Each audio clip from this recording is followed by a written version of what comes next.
Okay, let's dive right into this. Welcome to today's explainer.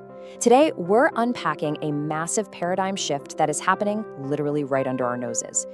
We're looking at how everyday people are completely bypassing those traditional gate-kept corporate paths to build wealth in 2026. Look, this isn't about the old model of just climbing the corporate ladder for 40 straight years. What we're examining today is a fundamental restructuring of the whole financial landscape. We're moving away from those closed-door institutions and towards something that is incredibly dynamic and, honestly, beautifully accessible.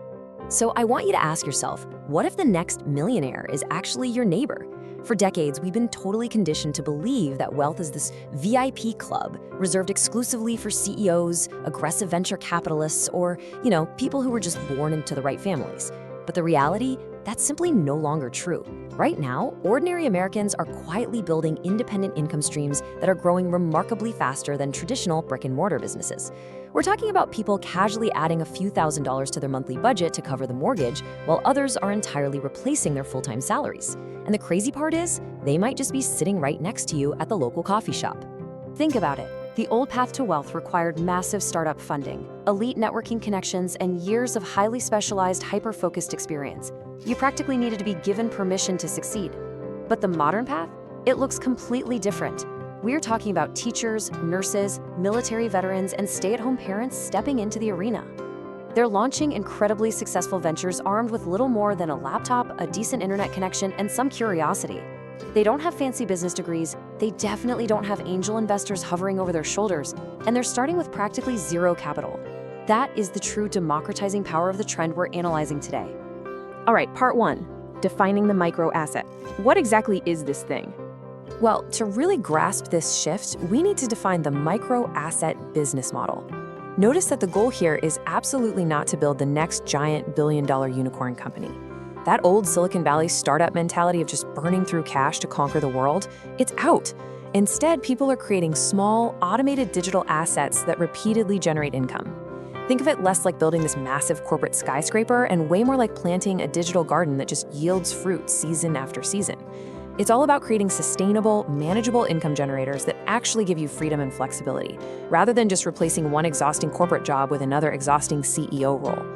So what does this actually look like in the real world? Let's make this highly tangible. A microasset could take a few very specific forms. It could be a highly targeted niche website answering obscure but frequently asked questions. It could be a super simple AI-powered service that automates a tedious daily task for freelancers. Or it could be specialized digital products, newsletters, or online communities. The key here is that these aren't massive conglomerates trying to be everything to everyone. They are highly focused, specialized tools solving one specific problem for one specific group of people, and they do it incredibly well. Moving on to part two, why now? Let's take a look at the absolute catalysts driving this explosion in 2026. First up is technology. It's a real game changer. The traditional business model required heavy physical overhead. You know the drill. Large teams, expensive office spaces, and actual warehouses full of physical inventory. Today, thanks to incredible leaps in software and artificial intelligence, tasks that once required a whole department of programmers, designers, and marketers can literally be managed by a single person from a coffee shop.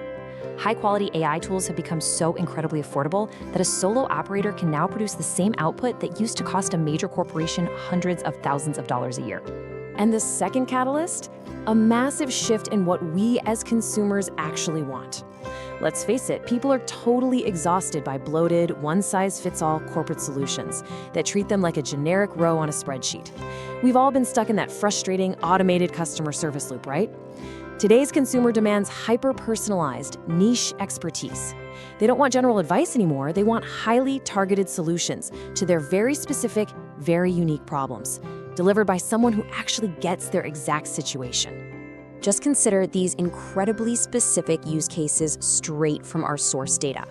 Imagine a newsletter exclusively focused on retirement strategies for military veterans, or digital resources tailored purely for first-time RV owners trying to figure out maintenance.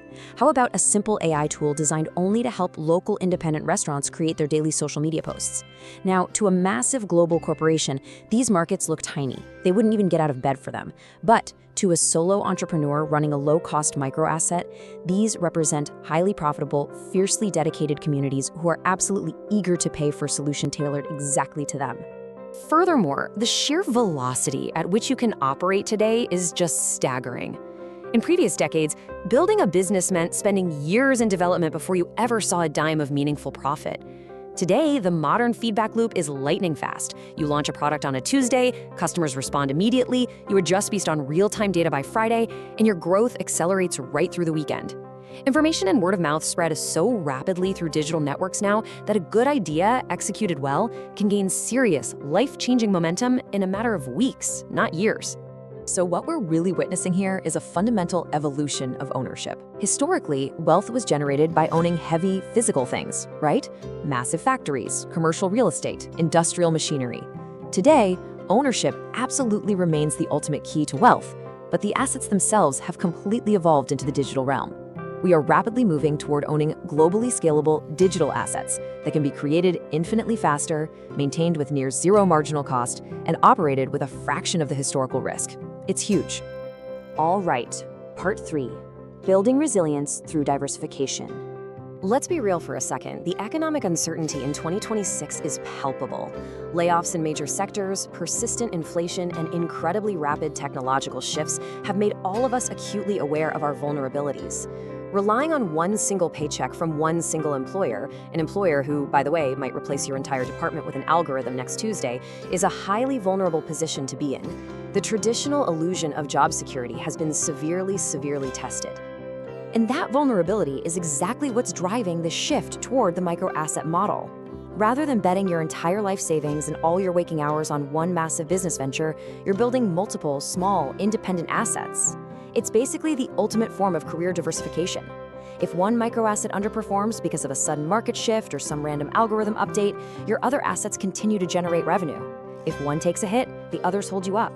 You are actively engineering your own robust safety net. Part 4, the execution reality check. Because, look, there are no magic shortcuts here. Our source material hits the nail on the head here. Quote, "What separates successful participants from unsuccessful ones isn't luck, it's execution." End quote. You see this stuff on social media all the time. The algorithms love to highlight the overnight millionaires, completely ignoring the continuous learning, the failed attempts, and the quiet patience required behind the scenes. Building profitable digital assets is not some magic shortcut to early retirement. It requires immense, consistent effort. The people actually winning in this space are spending months carefully testing ideas, deeply studying customer needs, and rigorously refining their systems. The secret behind that successful execution is a continuous loop. While a lot of people consume endless amounts of information but never actually do anything, the successful creators do the exact opposite. They don't sit around waiting for perfection. They launch imperfect products, gather real-world feedback, adjust, and just keep moving forward. That willingness to be imperfect right at the start is exactly where the magic happens. It's about getting an idea out into the real world, letting the market tell you what's wrong with it, and iterating until it becomes indispensable.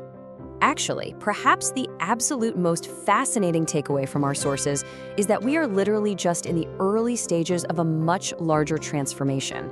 As AI and automation tools become relentlessly cheaper, faster, and more powerful, the leverage a single individual has today is truly just the tip of the iceberg.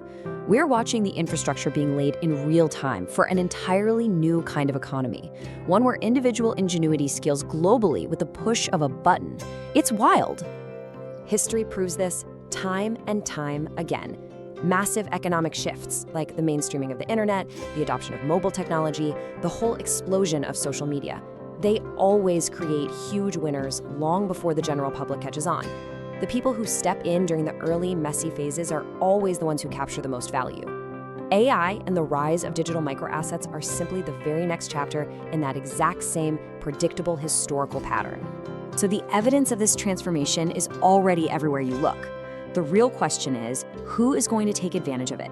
Is it just going to be the large corporations and the well-funded tech elite? Or will it be ordinary people willing to adapt, learn, and take action while this window of opportunity is still wide open? If you found this explainer valuable and you want to discover more emerging trends and wealth-building strategies before they go entirely mainstream, absolutely make sure to subscribe. We'll be right here to break it all down for you. But remember, the path to financial freedom today doesn't require starting a massive, stressful company. It starts with creating one small asset, then another, then another. So the final question I'll leave you with is this: in a world where anyone can build a micro asset, what exactly are you waiting to build?